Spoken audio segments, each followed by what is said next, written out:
Lalit, hi, good to have you on ET now. Tell me, Lalit, what's been your reading of the overall consumer sentiment and the spending patterns this Navratri as compared to last year? Because what one can clearly see in the auto numbers is that's where the buoyancy is trickling in. Hi, good to be here. Thank you so much for having me. We are seeing at least in FMCG core categories a huge jump, Navratri to Navratri, right? So earlier we had done this analysis of saying September last week to September last week, and there we saw primarily a volume-driven growth, not so much of a value growth, which was essentially covering for the GST benefits we got.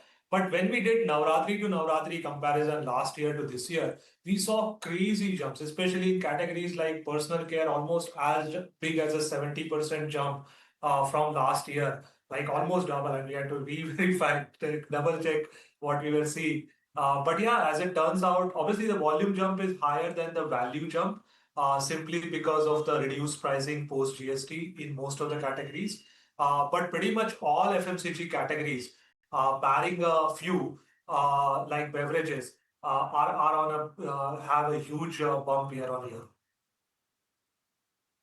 Okay, Lalit, so give us a sense. A lot of this is pent up, right? How much of it was pent up demand? How much of it, in your opinion, is something that is sustainably going to be carried forward through October, November, December? Right. No, I think you're absolutely right. Part of it was pent up. But if you saw, I think we also published some trends before Navratri, right? So the core FMCG categories did not see so much of a dip waiting for the whole GST benefit, right? So that was a sustained, so to say, growth. It is just that the festivities seem to have given much higher bump. And I think from what I understand, this is not something that is just to do with this whole GST benefit. It is also something that we have been seeing, I think, almost for last 2-3 quarters. It is just that this is much higher than what we were seeing in last 2-3 quarters. The other things that we are seeing is a lot of this movement is happening towards smaller brands, premiumization. So that still continues. But I wouldn't attribute it just to pent-up demand. Actually, large amount of it is just the whole more money in the pockets of consumers, which has happened not just by the GST, but also by the income tax cuts and the overall ease of credit norms. And it seems to be the holistic approach that the government has taken seems to be driving this. So I do see that continuing for some time at least. It doesn't seem to be just this week's phenomenon. Okay. What about specifically, the BPC segment, or for that matter, the personal care segment? What are the trends that you're picking up over there? So typically, personal care does go up around this time because you can imagine. So last year, for example, Navratri happened also in a winter season. This is also beginning of winter season. So there is a seasonality aspect of it where personal care does go up. It is just that we are almost seeing double growth than last year. This year. So in 2024, we would have seen about 30-40% bump. This year, we are seeing like 70%, 75% kind of a bump. So that's the surprising thing, which we attribute primarily to more money in the pockets of consumer, coinciding with festivities. Lalit, talk to us about, therefore, I'll just zoom out a bit. Talk to us about categories that are doing really well and that will sustainably continue to do well, in your opinion, because, of course, some part of the consumption is a one-time and some of it will be recurring. In your opinion, what will be the biggest beneficiaries? Right. So, look, there are categories so there is home care as a category, personal care. It is not dependent so much on the global trends. There are certain categories which are dependent on the price variation and global trends as well. Like, for example, I think in milk products, we saw that some of those categories did not grow as well as we hope. So those we don't see them, but sustainable growth that we have seen through the year has been core FMCGs like personal care, home care, commodities, milk, beverages have behaved a little bit erratically this year. and I expect that to continue to do so. Right. What about the packaged food categories, Lalit, Yeah. in particular? So Because that's also a structural trend too, which is, absolutely. hugely picking up pace. Correct. I mean, thanks for pointing that out. Absolutely. Packaged food is another such category along with personal care, home care, and commodities that we are seeing that there's a sustained growth through the year. And if you look at carefully in some lot of those categories, there is also a lot of innovation happening in products. Smaller brands are picking up, regional brands are showing a lot of growth, and so on and so forth. So this is also a consumption trend moving a little more towards premiumization, organic, natural ingredients, and so on and so forth. Right. And what about beverage?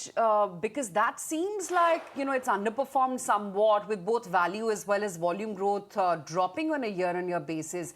Does it seem like this festive season could finally give it a, fillip?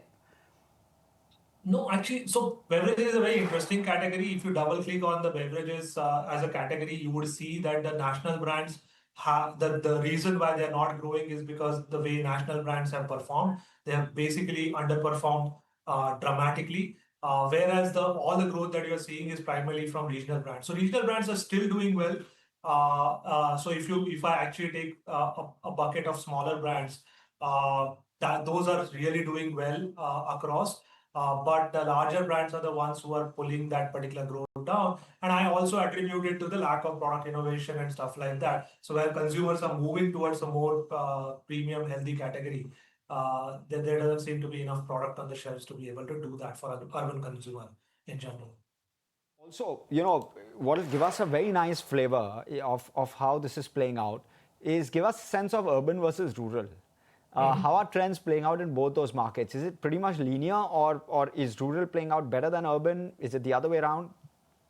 Actually, so what we saw was earlier in the year towards JFM, urban was massively underperforming and rural was essentially catching up or rather driving the growth for India.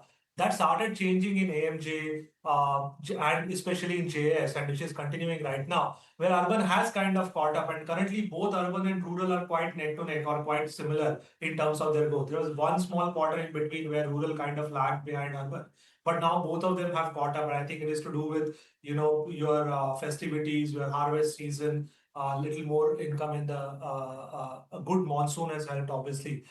So currently we see both of them kind of neck to neck in terms of growth. There doesn't seem to be any so rural and urban are essentially growing at a similar rate across categories as of right now.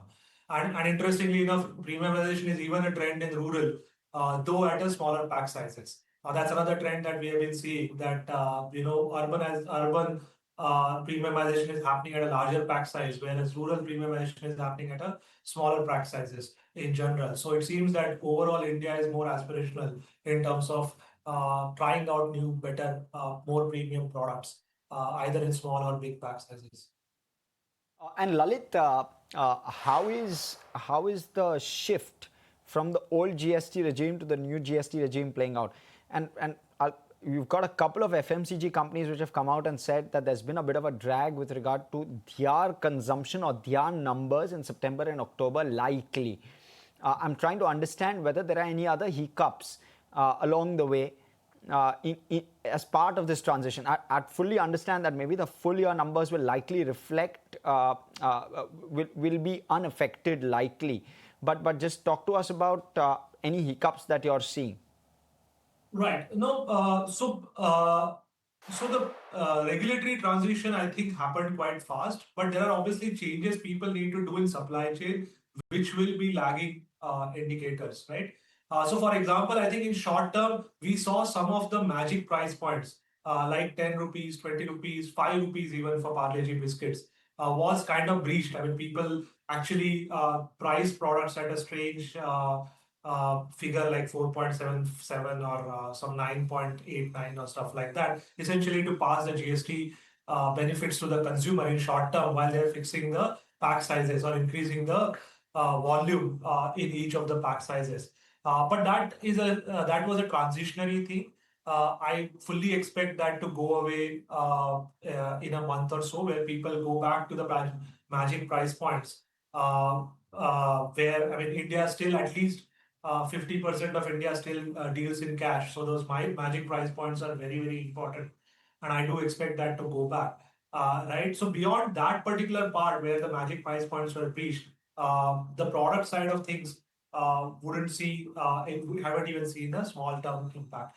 One of the other impact that people saw, at least in the first couple of weeks, was that lot of the volume growth that happened because of cheaper prices or larger pack sizes was offsetted by the value growth, which means the value did not grow as much as the volume grew. And that is again a short-term thing. So because when you look at some of the year-on-year numbers, October versus October or September versus September, you will see that trend that the volume growth is offsetting the value growth. So value may not change as much, while the volume would could significantly change. So those are the only two things that I have observed so far, or rather we have observed so far in our data. Okay, Lalit, thank you so much for your insights today on how the consumption pack is actually moving.